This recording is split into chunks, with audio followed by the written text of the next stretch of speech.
For 364 days, my wife's family treated me like a scumbag.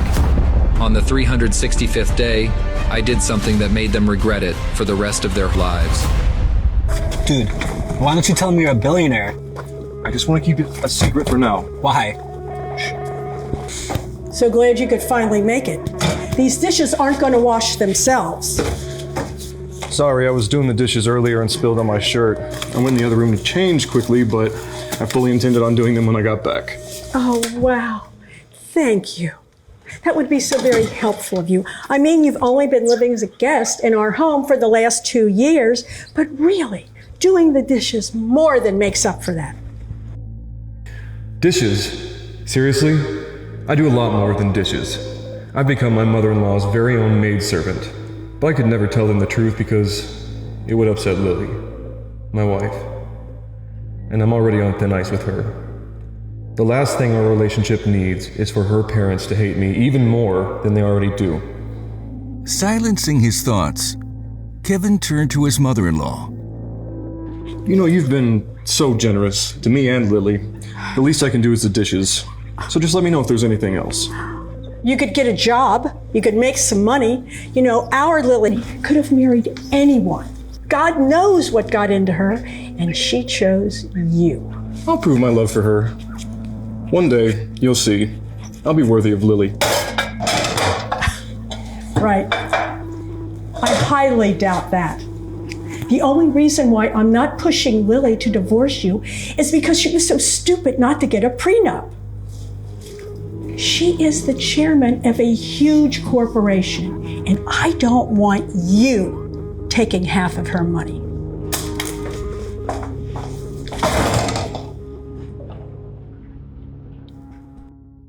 It was 5 p.m. Time for Lily to return home.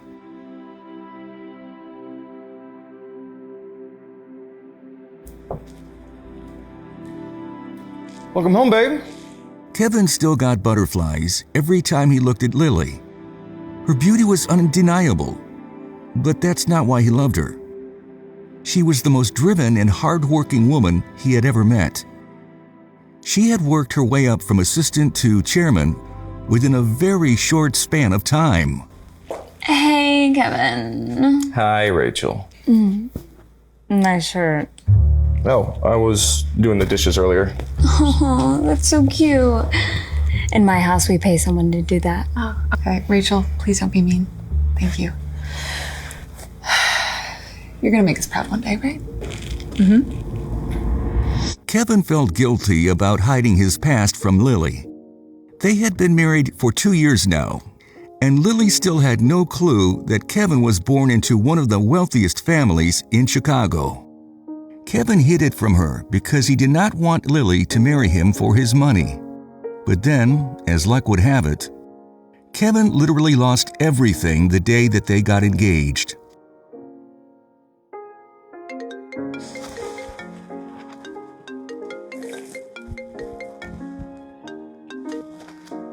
Grandpa, I'm engaged. You fool. Markets have crashed. Your bet was wrong.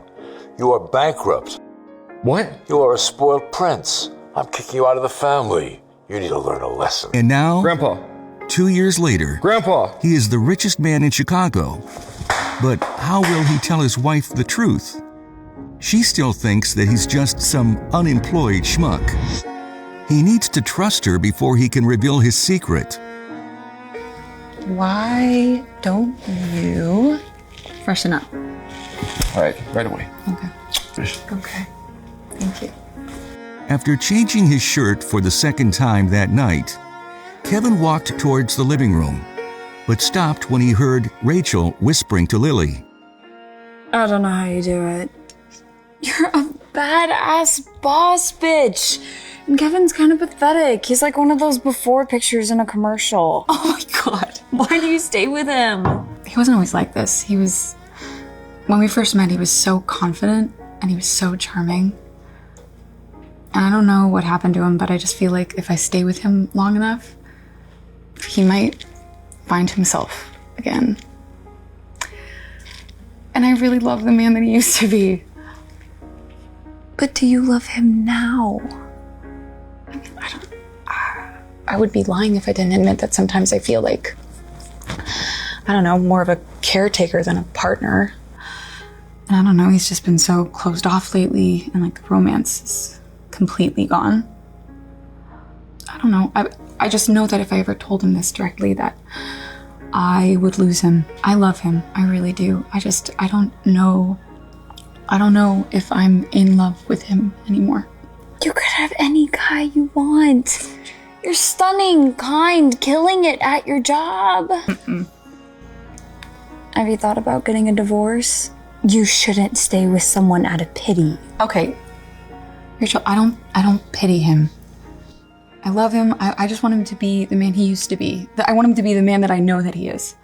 And honest, okay, Rachel, I don't want to talk about this. I spent my entire day putting out fires at work. I don't want to do it at home. Of course, I know what you mean. But what is going on at work? You seem more stressed out than usual. Well, we got a new contract last month, and there was an error in the calculation of some data. So the product didn't meet the requirements, and now we have to compensate the client with $7 million.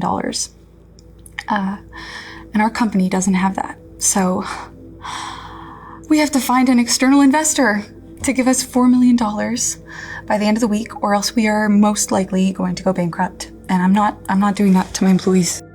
How are you gonna find someone willing to invest $4 million in less than a week? I don't know.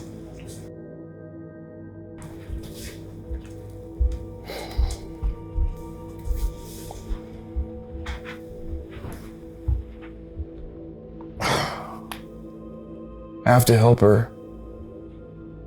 I've got to prove to Lily that I'm the man she married. Not this shell of a human that I've been for the past 2 years. I have to build an empire.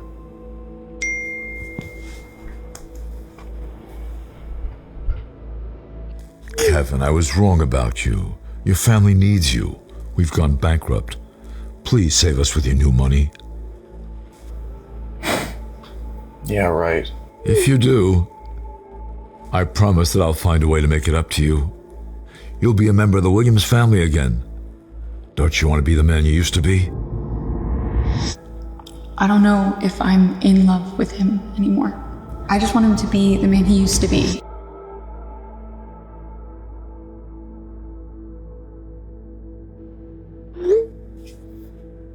Have you checked your value?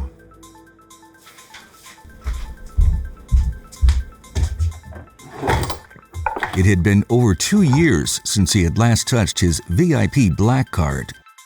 Kevin turns the card and dials a number behind it. Hello, Mr. Williams. Welcome to the VIP customer service. How may I help you today? Yes, could you check the balance on my account? Of course. One moment, please. Hello? Mr. Williams, are you still there? Yes. Mr. Williams, I apologize, but the balance on your black card is unfortunately too big for me to handle over the phone. It appears that the digits are higher than our computer is able to process. In order to get your exact account balance, we need you to come in person and meet with someone from our VIP office.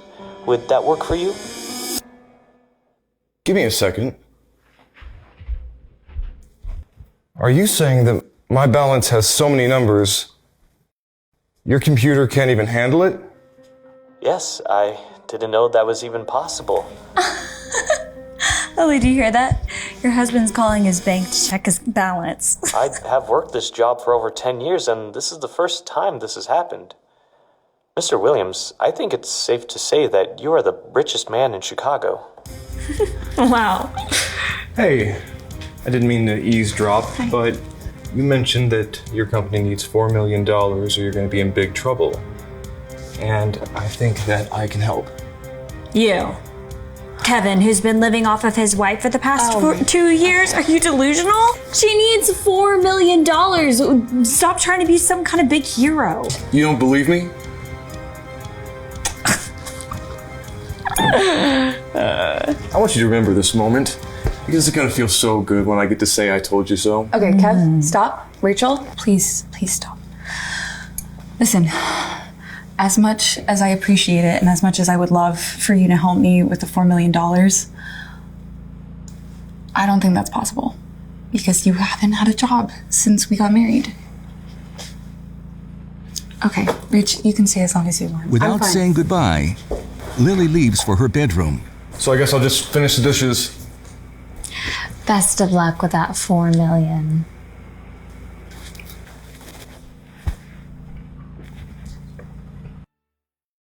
Kevin lies on the couch thinking about the conversation he had with his bank. Is he really the richest man in Chicago? Can he finally be the man he was when he first met his wife, Lily? Kevin's eyes become heavy and he falls asleep.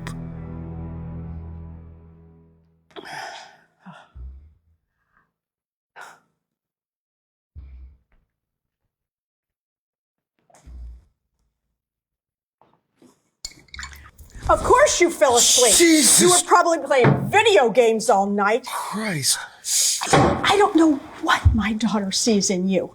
I'm using the car to run some errands. So why don't you make yourself useful for once and drop your wife to work? I'm on.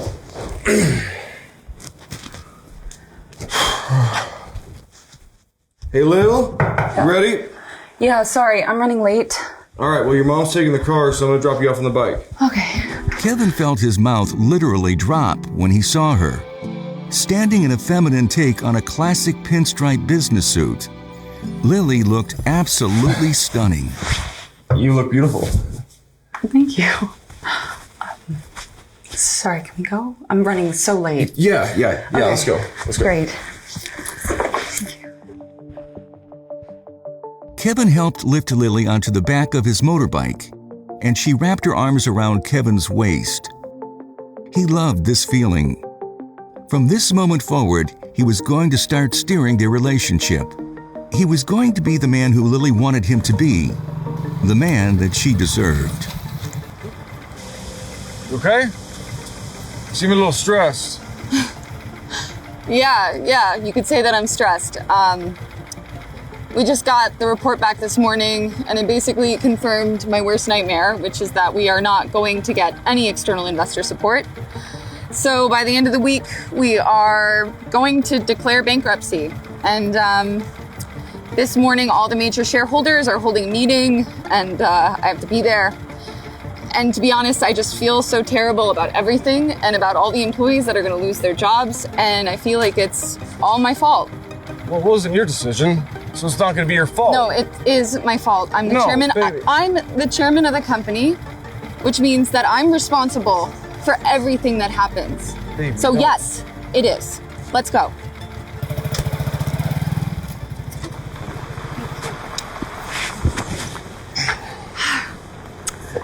All right. Hi, guys. Have a good day, baby. Thank you for the ride. Yeah. You're welcome. Lily! Hi, Bradley. Hi. Oh my gosh. Oh, it's so good to see you. Hey, why do you need a crappy Uber bike to drop you off at work? Oh, You no. know, you should have just called me. I would have picked you up. Hey! It's not. How you doing? I'm Kevin, and that's my bike. And I'm her husband. Yes. Oh. So this is the famous Kevin. Yes, this is him. Yeah. Yeah, Rachel's told me everything about you. She also does a very good impression of you. Oh, yeah. She does. Really? Yeah. Anyway, Lily, I am so glad that I bumped into you. You know, I heard about everything that's been going on with your company. Oh. And my heart aches for you. So, I got a little pick-me-up for you. What? No. Bradley reached into his car and took out a gift box. With a snake-like smile, Bradley hands the box to Lily. It was a beautiful diamond necklace.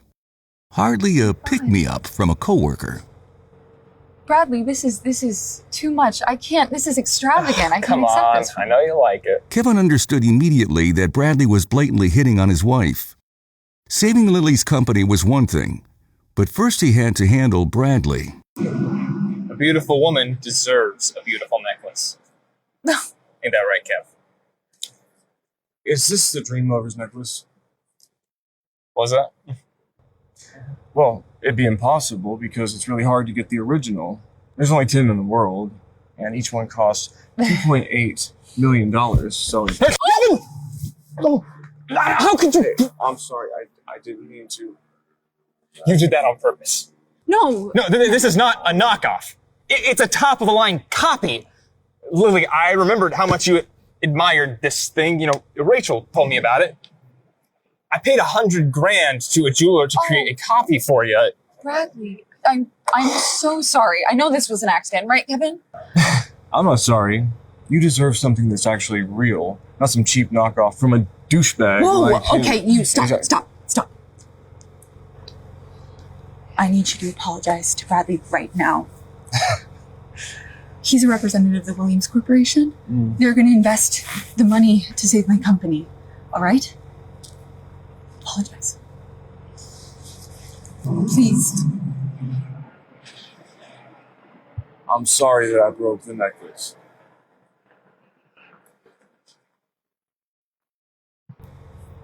Thank you. I'm so sorry. I'm running very late, but I will see you.